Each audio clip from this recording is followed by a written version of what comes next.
രാവിലെ 8 മണിക്ക് എന്നെ ഹോട്ടലിൽ നിന്ന് പിക്ക് ചെയ്യാന്ന് പറഞ്ഞ ആളാണിത്. വന്നത് വൈകുന്നേരം 5 മണിക്ക്. എന്താ ചെയ്യാ അല്ലേ? അത്രയും കൃത്യനിഷ്ഠയാണ് ഇവരെന്നോട് കാണിച്ചത്. സാരമില്ലല്ലേ, പോട്ടെ.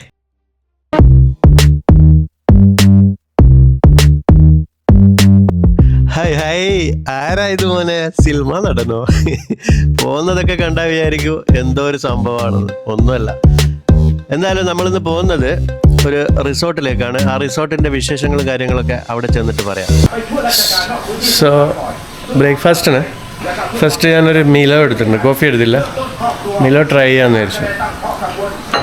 അപ്പോൾ ഇത് കഴിഞ്ഞിട്ട് നമുക്ക് ഇവിടുത്തെ അതിരാവിലത്തെ കാഴ്ചകൾ കാണാം. ഇത് ആക്ച്വലി ഒരു വില്ലേജ് ലൈഫൊക്കെ എക്സ്പ്ലോർ ചെയ്യാൻ വന്നത്. പക്ഷേ ഇവിടെ നോക്കട്ടെ എന്തൊക്കെയാണ് ഉള്ളതെന്ന് കാണാം നമുക്ക്. എന്തായാലും ഞാൻ എൻ്റെ ബ്രേക്ക്ഫാസ്റ്റ് കഴിക്കട്ടെ. ഫസ്റ്റ് ഒരു മിലോ കഴിക്കാം, അത് കഴിഞ്ഞിട്ട് ബ്രെഡൊക്കെ ഉണ്ട് കഴിക്കാം.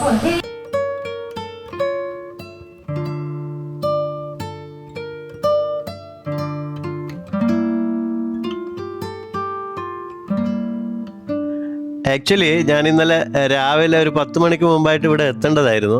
പക്ഷേ വണ്ടി വരാൻ വൈകി. എന്നെ പിക്ക് ചെയ്യാമെന്ന് ഏറ്റ വണ്ടി ഉണ്ടായിരുന്നു. ഇവർ തന്നെ, ഈ റിസോർട്ട് തന്നെ അയച്ച വണ്ടിയായിരുന്നു. പക്ഷേ വണ്ടി എന്തോ തകരാറായത് കാരണം എന്നെ അവർ വൈകുന്നേരം 5 മണിക്കാണ് പിക്ക് ചെയ്തത്. പിന്നെ ഇവിടെ എത്തുമ്പോൾ 6 മണി കഴിഞ്ഞു. പിന്നെ വീഡിയോ എടുക്കാനുള്ള ഒരു മൂഡൊന്നും ഉണ്ടായില്ല. ഞാനങ്ങനെ എന്നെ കുളിച്ച് ഫ്രഷായി കിടന്ന് ഉറങ്ങി. അപ്പോൾ ഈ അതിരാവിലെയാണ് ഇപ്പോൾ സമയം ഇവിടെ 6:30 കഴിഞ്ഞിട്ടേ ഉള്ളൂ, 7 ആയില്ല. നല്ലൊരു വെതർ, നല്ല കുളിരും ഒരു പ്രത്യേക അറ്റ്മോസ്ഫിയർ.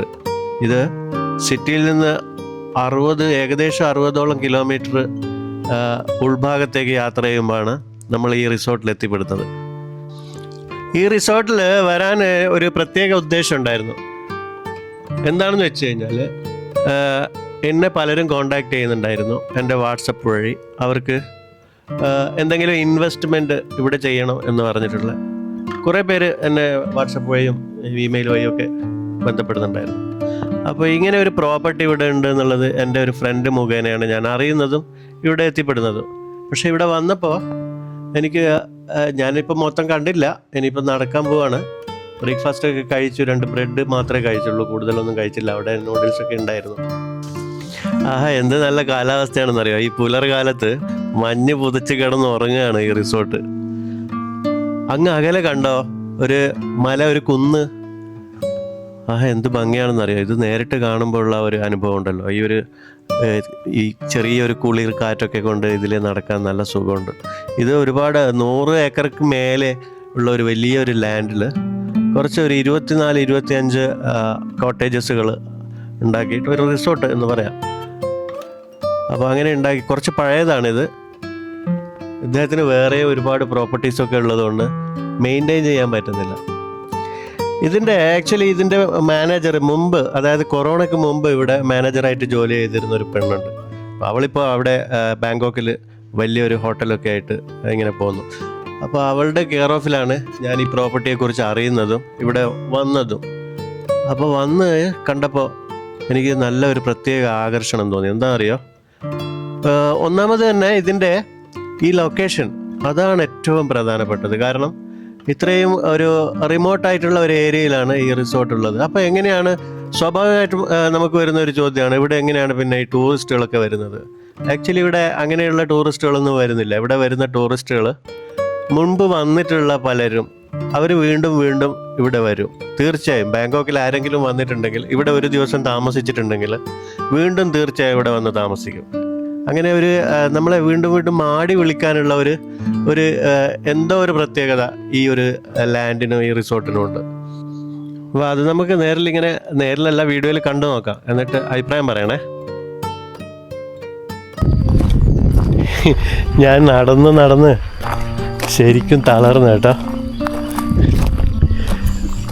കോട്ടേജുകളൊക്കെ പലതും വളരെ ദൂരെ ആയിട്ടാണ്. ഇതുണ്ട്, ഇവിടെ ഒരെണ്ണം ഉണ്ട്.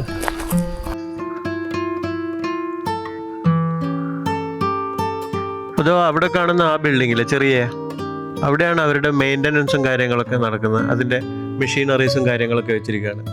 ലാൻഡ്സ്കേപ്പിങ്ങിനൊക്കെ ഒരുപാട് മെഷീനും കാര്യങ്ങളൊക്കെ ഉപയോഗിക്കുന്നുണ്ടല്ലോ. അതുകൂടാണ്ടുള്ള പ്ലംബിങ്, ഇലക്ട്രിക് വർക്കിൻ്റെ ഒക്കെ സാധനങ്ങൾ ഇവിടെ ഡംപ് ചെയ്ത് വെച്ചിട്ടുണ്ട്. ഞാൻ ബാഗും വെള്ളവും ബാറ്ററിയും ബാക്കപ്പും കാര്യങ്ങളൊക്കെ എടുത്തിട്ടാണ് വന്നത്. കാരണം അത്രയും നടക്കാനും ഷൂട്ട് ചെയ്യാനും ഉണ്ട് ഇവിടെ. എന്തായാലും ഈ സ്ഥലത്തെക്കുറിച്ച് വർണ്ണിക്കാൻ വയ്യ കേട്ടോ. അതിമനോഹരൻ, ഗംഭീരം എന്നൊക്കെ പറയൂലേ, അങ്ങനെയുള്ളൊരു സ്ഥലം. ഫാമിലിയൊക്കെ ആയിട്ട് ഇവിടെ വന്ന് താമസിക്കുകയാണെങ്കിൽ നന്നായി റിലാക്സ് ചെയ്തിട്ട് പോകാൻ പറ്റും. അപ്പോൾ ഈ ഒരു വീഡിയോ ഞാൻ ചെയ്യുന്നത് പ്രത്യേകിച്ചും അവർക്ക് വേണ്ടിയാണ്. അതായത് ഇവിടെ എന്തെങ്കിലും ഒരു പ്രോപ്പർട്ടീസൊക്കെ വാങ്ങാൻ ഉദ്ദേശിക്കുന്ന ആൾക്കാർക്ക് വേണ്ടി മാത്രമല്ല. സ്പെഷ്യലായിട്ട് ഇവിടെ എൻ്റെ അടുത്ത് ഒരു ആയുർവേദ മസാജ് സെൻറ്റർ തുടങ്ങാൻ വേണ്ടി ഒന്നിൽ കൂടുതലധികം പേര് എൻ്റെ അടുത്ത് എൻക്വയറീസ് എൻ്റെ അടുത്ത് ചോദിച്ചിരുന്നു. അപ്പോൾ അവർക്കും കൂടെ വേണ്ടിയാണ് ഈ ഒരു വീഡിയോ. ഇവിടെ 24 25 ഇതേപോലെയുള്ള കോട്ടേജസുകളുണ്ട്. ഞാൻ പറഞ്ഞില്ലേ, വെൽ മെയിൻറ്റൈൻഡ് അല്ല, പക്ഷേ ഇവിടെ ഇപ്പോഴും ടൂറിസ്റ്റുകൾ വന്ന് താമസിക്കുകയൊക്കെ ചെയ്യുന്നുണ്ട്. അതൊക്കെ ഇവിടെ ഒരുപാട് വർഷങ്ങളായിട്ട് വന്നുകൊണ്ടിരിക്കുന്ന ടൂറിസ്റ്റുകളാണ്. പുതിയ ടൂറിസ്റ്റുകൾ ഇപ്പോൾ കൂടുതലായിട്ട് വരുന്നൊന്നുമില്ല. പിന്നെ എന്നെ പോലെ ഇങ്ങനെ തേടി പിടിച്ച് വരുന്ന ആരെങ്കിലുമൊക്കെ വരുന്നു, താമസിക്കുന്നു എന്ന് മാത്രം. പക്ഷെ വേറെ ഒരു കാര്യമുണ്ട്, ഇവിടെ എല്ലാ വീക്കെൻഡിൽ മാത്രമല്ല, അതായത് ഒഴിവ് ദിനങ്ങളിലൊക്കെ, ഒഴിവ് സമയങ്ങളിലൊക്കെ ഇവിടെയുള്ള ലോക്കൽസ് ഇല്ലേ, തായ്ലാൻഡിൻ്റെ പല ഭാഗത്തു നിന്നുള്ള ലോക്കൽ പീപ്പിൾസ്, അവർ വന്നിട്ട് ഇവിടെ ഫാമിലി ആയിട്ട് വന്നിട്ട് താമസിക്കുക. 1-2 ദിവസം താമസിച്ചിട്ട് നന്നായി എൻജോയ് ചെയ്ത് അവർ തിരിച്ചു പോകും. വീക്കെൻഡുകളിലും ഹോളിഡേയ്സിലൊക്കെ ഇവിടെ ഫുള്ളി ബുക്ക്ഡ് ആയിരിക്കും. അല്ലാത്ത ദിവസങ്ങളിലൊക്കെ നമുക്ക് എപ്പോൾ വന്നു കഴിഞ്ഞാലും ഇവിടെ വാക്കിംഗ് റൂം കിട്ടും. അത് മാത്രമല്ല, വളരെ ചീപ്പാണ്. ഇവിടെ വലിയ എക്സ്പെൻസീവ് ഒന്നുമല്ല. ഇവിടെ ഇത് പണിതിരിക്കുന്നത് ഓരോ കോട്ടേജസും ദൂരെ ആയിട്ടാണുള്ളത്. കാരണം അത്രയും വലിയ ലാൻഡല്ലേ. അപ്പോൾ പ്രൈവസി എന്ന് പറയുന്നത് വളരെ വളരെ നന്നായിട്ട് ലഭിക്കുകയും ചെയ്യും. പിന്നെ കാം ആൻഡ് ക്വയറ്റായിട്ട് ഇരിക്കണം എന്നുള്ള ആൾക്കാരൊക്കെ ഇല്ലേ, അവർക്കൊക്കെ വളരെ നല്ല അടിപൊളി എന്നൊക്കെ പറയാവുന്ന ഒരു സ്ഥലമാണിത്. പിന്നെ കാടിൻ്റെ സുഗന്ധവും പിന്നെ ആ ഭംഗിയും, കാനന ഭംഗിയും, പിന്നെ വൈകുന്നേരം ആകുമ്പോൾ ഇവിടെയുള്ള പക്ഷികളുടെയും കാട്ടിൻ്റെ ആ ശബ്ദവും ഒക്കെ കേട്ടിട്ട് ഇവിടെ റിലാക്സ് ചെയ്യാൻ പറ്റും. ചില കോട്ടേജസുകളൊക്കെ ഇവർ അടുത്തടുത്തായിട്ട് പണിതിട്ടുണ്ട്. അത് ഫാമിലി മെമ്പേഴ്സൊക്കെ കൂടുതൽ വരുന്ന ആൾക്കാർക്ക് തൊട്ടടുത്തടുത്ത് തന്നെ ആകുമ്പോൾ അത് കുറച്ചുകൂടെ എളുപ്പമല്ലേ, കുറച്ചുകൂടെ നല്ലതായിരിക്കുമല്ലോ. അതുകൊണ്ടാണ് അങ്ങനെ ചെയ്തത്. ഞാനിവിടെ അന്വേഷിച്ചപ്പോൾ പറഞ്ഞതാണ്, ചില കോട്ടേജസുകളൊക്കെ വളരെ ദൂരെയായിട്ട് ആർക്കും ഒരാളെയും കാണാനും നമ്മൾ സംസാരിക്കുന്നതൊന്നും കേൾക്കാനൊന്നും പറ്റാത്ത വളരെ കാമൻ ക്വയറ്റായിട്ടുള്ള കോട്ടേജസുകളുണ്ട്. ഇവിടെ നമ്മൾ നടക്കുകയാണെങ്കിൽ രാവിലെ ഇറങ്ങിക്കഴിഞ്ഞാൽ ഒരു 4-5 മണിക്കൂറൊക്കെ നടന്ന് കാണാനുള്ള അത്രയും വലിയൊരു ഏരിയ അങ്ങനെ തന്നെ ഉണ്ട്. മെയിൻ റോഡിൽ തന്നെ കയറാൻ പറ്റുന്ന ഒരു ലാൻഡാണ്. പക്ഷേ ഉള്ളിലേക്ക് കയറി കഴിഞ്ഞാൽ നമുക്ക് മെയിൻ റോഡിൽ നിന്നുള്ള എന്തെങ്കിലും വണ്ടിയുടെ ശബ്ദങ്ങളോ കാര്യങ്ങളോ അങ്ങനെ യാതൊരു ഡിസ്റ്റർബൻസും ഇല്ലാത്തൊരു ഒരിടം. പിന്നെ ഇവിടുത്തെ പ്രത്യേകത, ഇവിടെ വലിയൊരു ലേക്കും അതിൽ നിറയെ വെള്ളവും കാര്യങ്ങളും ഒക്കെ ഉണ്ട്. പക്ഷേ നമുക്ക് കുളിക്കാനും ടോയ്ലറ്റിലേക്കൊക്കെ വരുന്ന വെള്ളം ഇവിടെ ആ വലിയൊരു മൗണ്ടൻ, ആ കുന്നിൻ്റെ മുകളിൽ നിന്ന് നേരിട്ട് ഇങ്ങോട്ടേക്ക് വരുന്നതാണ്. സ്വിമ്മിംഗ് പൂളിലെ വെള്ളം പോലും അവിടെ മൗണ്ടനിൽ നിന്ന് വരുന്ന വെള്ളമാണ് ഇവർ ഉപയോഗിക്കുന്നത്. ഞാനിപ്പോൾ നടന്നു പോകുന്നത് ഇടതുഭാഗത്ത് ഞാൻ പറഞ്ഞ ലേക്ക് ഉണ്ട്. പിന്നെ വലത് ഭാഗത്ത് കോട്ടേജസിന് പിന്നിലായിട്ട് വലിയ കാടാണ്. എന്താ പറയുക, ഇതിലെ ഇങ്ങനെ നടക്കുമ്പോൾ ഞാൻ ഒറ്റയ്ക്കേ ഉള്ളൂ, ആരുമില്ല എൻ്റെ കൂടെ. അപ്പോൾ എന്നാലും അതിരാവിലെയുള്ള ഇതിലെയുള്ള ഈ വാക്കിംഗ് ഉണ്ടല്ലോ, ഒരു വല്ലാത്തൊരു അനുഭവം തന്നെയാണ്. ഇവിടെയൊക്കെ താമസിച്ചിട്ട് തിരിച്ചു പോകുമ്പോൾ നമുക്ക് തീർച്ചയായും ചെറിയൊരു സങ്കടം മനസ്സിലുണ്ടാവും. ഈ ബാക്കിയുള്ള ഈ ലാൻഡ് അവർ വെറുതെ വെച്ചിരിക്കുന്നില്ല കേട്ടോ. അതിൽ അവർ കോക്കനട്ട്, തെങ്ങ് പ്ലാന്റ് ചെയ്തിട്ടുണ്ട്. പിന്നെ മാംഗോസ്റ്റീൻ, ദുരിയാൻ, റബ്ബർ, അതേപോലെ ഒരുപാട് കൃഷികൾ അവരിവിടെ ചെയ്യുന്നുണ്ട്. ഞാനിപ്പോൾ കുറേ നടന്നു കേട്ടോ. നടന്നിപ്പോൾ എത്തിയിരിക്കുന്നത് ആ ലേക്കിൻ്റെ ഒരു അറ്റത്താണ്, ആ തടാകത്തിൻ്റെ ഒരു അറ്റത്ത്. ആ തടാകമൊക്കെ നാച്ചുറലായിട്ട് അങ്ങനെ തന്നെ കീപ്പ് ചെയ്തിരിക്കുകയാണ് കേട്ടോ. അവിടെ അതിൻ്റെ കുറുകെ ഇതിൻ്റെ എൻഡിലായിട്ട് ഒരു പാലമുണ്ട്, ഒരു ബ്രിഡ്ജ് ഇതുണ്ടല്ലേ. അതിൻ്റെ വലത് ഭാഗത്ത് ഒരു സ്വിമ്മിംഗ് പൂളാണ്, ഒരു വലിയ സ്വിമ്മിംഗ് പൂള്. ഏകദേശം ഒരു 75 മീറ്ററൊക്കെ നീളം ഉണ്ടാവും. അത്രയും നീളമുള്ള വലിയൊരു സ്വിമ്മിംഗ് പൂളാണ്.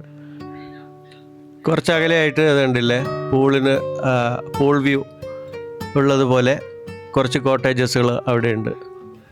അവിടെ സൂര്യകിരണങ്ങൾ മഞ്ഞുപാളികൾക്കിടയിലൂടെ എന്നെ എത്തി നോക്കുന്നത് പോലെ തോന്നുന്നില്ലേ? ആഹാ, എന്ത് മനോഹരമാണ്. എനിക്ക് വല്ലാണ്ട് ഇഷ്ടമായി. നിങ്ങൾക്കോ? ഈ പോണ്ടിനകത്തൊക്കെ നിറയെ മീനുണ്ട് കേട്ടോ, നല്ല ആഴമുണ്ടെന്ന് തോന്നുന്നു. ഇവിടെ എവിടെയൊക്കെ ഷൂട്ട് ചെയ്യണം, എന്തൊക്കെ ഷൂട്ട് ചെയ്യണമെന്ന് എനിക്ക് തന്നെ മനസ്സിലാവുന്നില്ല. ഞാൻ കുറേ നടന്നു കേട്ടോ, ഏകദേശം 1 മണിക്കൂർ സമയം നടന്നു. ഈ കോട്ടേജസിന് ഒരു ക്ലാസിക് ലുക്കാണ്. ബിൽഡിങ്സ് പഴയതാണ്, പക്ഷെ അത് അതേപോലെ മെയിൻറ്റെയിൻ ചെയ്തിട്ടില്ല എന്നല്ല. പക്ഷേ ഒരിക്കലും ഇവിടെ വന്നിട്ട് ഒരു ലക്ഷറി ഒന്നും പ്രതീക്ഷിക്കരുത്. AC ഒക്കെ ഉള്ള കോട്ടേജസുകളാണ് എല്ലാം. പ്രകൃതിയോട് ഇങ്ങനെ ഇണങ്ങിച്ചേർന്ന് താമസിക്കാനൊക്കെ ആഗ്രഹിക്കുന്ന ആൾക്കാരുണ്ടാവില്ലേ, അവർക്കൊക്കെ വളരെ നല്ല ഒരു റിസോർട്ടാണിത്. അതുമാത്രമല്ല, ഇവിടെ ഞാൻ പറഞ്ഞില്ലേ, എന്തെങ്കിലും ഇൻവെസ്റ്റ്മെൻറ്റ് ബിസിനസ്സൊക്കെ ചെയ്യാൻ ഉദ്ദേശിക്കുന്ന ആൾക്കാരാണെങ്കിൽ ഇവിടെ നല്ല ഒരുപാട് ഓപ്പർച്യൂണിറ്റീസ്, ഒരുപാട് കാര്യങ്ങൾ ഇവിടെ ചെയ്യാൻ പറ്റും ഈ ഒരു ലാൻഡിനകത്ത്. ഇതിനകത്തൊക്കെ ഇപ്പോൾ ടൂറിസ്റ്റുകൾ താമസിക്കുന്നുണ്ട് കേട്ടോ. ഇവിടെ ഞാൻ പരിചയപ്പെട്ട കുറച്ച് ആൾക്കാരുണ്ട്, ജർമ്മനിയിൽ നിന്നൊക്കെ വന്നിട്ടുള്ള. അവരൊക്കെ ഇവിടെ വർഷങ്ങളായിട്ട് വന്നുകൊണ്ടിരിക്കുന്ന ആൾക്കാരാണ്. 1 മാസമൊക്കെയാണ് ഇവിടെ വന്നിട്ട് താമസിക്കുന്നത്. അവർ തന്നെ സ്വന്തമായിട്ട് കുക്ക് ചെയ്യും. പിന്നെ ഇവിടെ അടുത്ത് ഒരു കടലുണ്ട്, അവിടെ ഫിഷിംഗ് ഒക്കെ ചെയ്യാൻ പറ്റും. നമുക്ക് കുക്ക് ചെയ്യാനുള്ള സൗകര്യങ്ങളൊക്കെ ഉണ്ട് കേട്ടോ, ബാർബിക്യൂ ചെയ്യാം. ഈ കുളം ഉണ്ടല്ലോ, എന്നെ വല്ലാതെ ആകർഷിച്ച്. ഇതിനകത്ത് മീന് ഇവർ വളർത്തുന്നുണ്ട് കേട്ടോ, വലിയ വലിയ മീനുകളുണ്ട്. രണ്ട് കുളങ്ങളുണ്ട് കേട്ടോ. ഒന്ന് വളരെ വലുതാണ്, ഒന്ന് കുറച്ച് ചെറുതാണ്.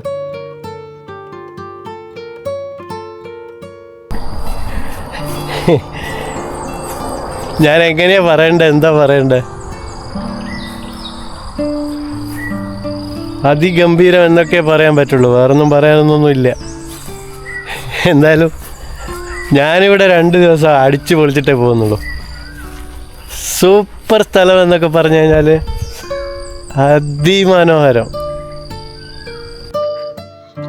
ഇവിടെ റോഡ് എന്താ ചെയ്യുന്നത്? ഇത് പുതിയ മണ്ണാണല്ലോ, പുതിയ മണ്ണിട്ടിട്ട് എന്തൊക്കെ ചെയ്യുന്നുണ്ട്. കുറച്ച് വീതി കൂട്ടാണോ അതോ ആ തെങ്ങിനെയൊക്കെ സംരക്ഷിക്കാൻ വേണ്ടി മണ്ണിട്ട് കൊടുത്തായിരിക്കാം. ഈ ലേക്കും ഈ കാടും, ഇത് പഴയ ഒരു റോഡാണ്. ഇവിടെ താർ ചെയ്തിട്ടുണ്ടായിരുന്നു, പക്ഷേ അതൊക്കെ പൊട്ടിപ്പൊളിഞ്ഞു പോയി. ഇപ്പം അതൊക്കെ മണ്ണിട്ട് നിരത്തിയിരിക്കുകയാണ്. അത് അങ്ങോട്ടേക്കൊരു വഴി പോകുന്നുണ്ട്, പുതിയൊരു വഴി ഉണ്ടാക്കിയെടുക്കുകയാണെന്ന് തോന്നുന്നു. കാടാണ്, പക്ഷെ പാമ്പൊന്നും ഉണ്ടാവുമെന്ന് തോന്നുന്നില്ല.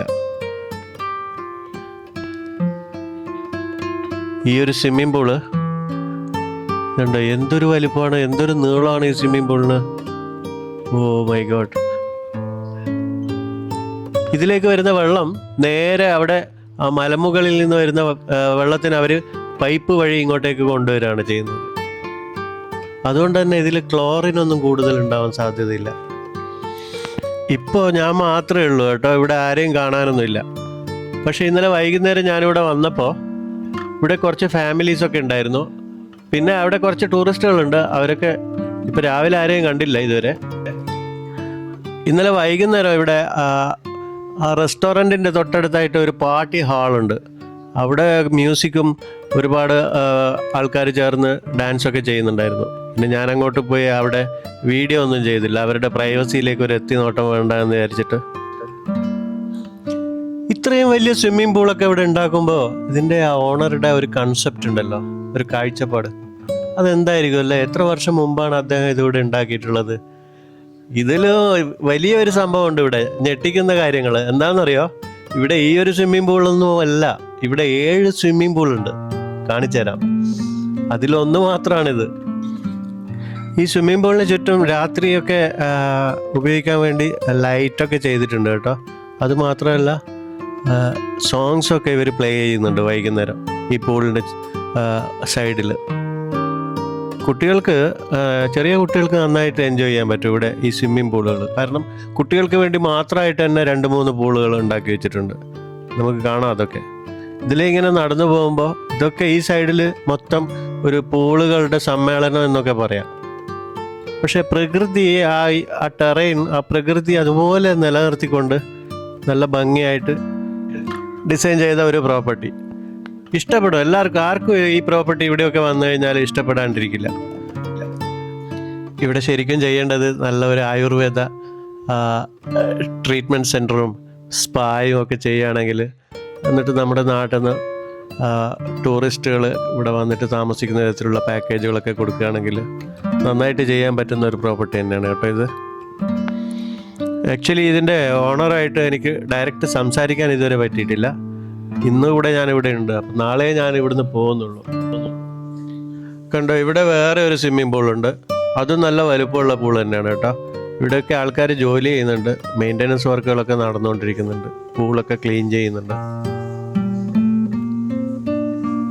ഈ പൂളുകളൊക്കെ തൊട്ടടുത്തടുത്ത് തന്നെ ആയിട്ടാണ് ഉള്ളത്. 7 പൂളുകളുണ്ട്.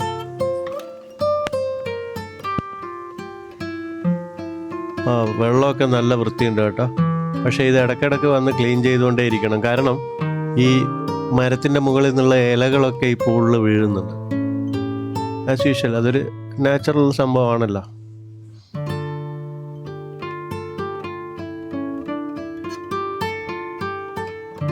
ഈ പ്രോപ്പർട്ടിയുടെ വീഡിയോ ഞാൻ 2-3 പാർട്ടായിട്ടാണ് ചെയ്യുന്നത്. കാരണം ഒന്നിച്ച് ചെയ്യുമ്പോൾ ഇത് വളരെ ലെങ്തി ആയ ഒരു വീഡിയോ ആയിരിക്കും. കാരണം അത്രയ്ക്കും ഉണ്ട് ഇവിടെ ഈ വിശേഷങ്ങളും കാര്യങ്ങളും ഇതിൻ്റെ വീഡിയോ ചെയ്യാൻ. അപ്പോൾ അതുകൊണ്ട് തന്നെയാണ് ഇതിൻ്റെ കൂടുതൽ കാര്യങ്ങളും ഡീറ്റെയിൽസൊക്കെ ഞാൻ പഠിച്ചു വരുന്നതേ ഉള്ളൂ. നിങ്ങൾ കണ്ടതല്ലേ, ഞാനിപ്പോൾ രാവിലെ ആദ്യമായിട്ട് നടക്കാൻ ഇറങ്ങിയതാണ്. ഇനിയിപ്പോൾ ബാക്കി കാര്യങ്ങളും ഒക്കെ സംസാരിക്കണം. എങ്ങനെയാണ് ഇതിൻ്റെ ഡീല് ചെയ്യുക ഇവർ എന്നൊക്കെയുള്ള ഒരുപാട് കാര്യങ്ങൾ അറിയാനുണ്ട്. ഇത് കണ്ടോ, ഈ പൂള് നല്ല വലിപ്പമുണ്ട്. അവിടെ മെയിൻ്റനൻസ് വർക്കൊക്കെ ക്ലീൻ ചെയ്തുകൊണ്ടിരിക്കുന്നുണ്ട്. ഇതിപ്പോൾ 3ാമത്തെ പൂളാണ്. 3 എണ്ണം നല്ല വലിപ്പമുള്ളതാണ് അല്ലേ. നടക്കാം, ഇനിയും നടന്നു നോക്കാം എന്തൊക്കെയുള്ളത്. അവിടെ ഒരു വലിയ റൈഡുണ്ട്. പൂളിലേക്ക് വന്ന് വീഴാൻ പറ്റും കുട്ടികൾക്കൊക്കെ, വലിയവർക്കും ചെയ്യാം. വലുതാണത്.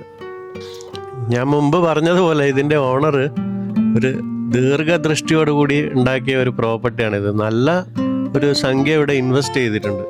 ഈ ലാൻഡ് തന്നെ അത്രയും വലിയ ലാൻഡാണ്. ഇതെങ്ങനെയാണ് അദ്ദേഹം ഇത് കൊടുക്കാൻ വെച്ചിരിക്കുന്നത്? ലീസിനാണോ അതോ പ്രോപ്പർട്ടി മൊത്തമായിട്ട് വിൽക്കുകയാണോ അതോ റിസോർട്ട് മാത്രമായിട്ട് കൊടുക്കുകയാണോ എങ്ങനെയാണെന്നുള്ള കാര്യങ്ങളൊക്കെ അന്വേഷിച്ചറിയേണ്ടതായിട്ടുണ്ട്. അതൊക്കെ ഞാനിവിടെ ഇന്നും കൂടെ ഉണ്ടല്ലോ, അതിനിടയ്ക്ക് ഞാൻ എല്ലാ കാര്യങ്ങളും മനസ്സിലാക്കിയിട്ട് അടുത്ത വീഡിയോയിൽ അതിനെക്കുറിച്ച് ഞാൻ പറഞ്ഞു തരുന്നതായിരിക്കും തീർച്ചയായും.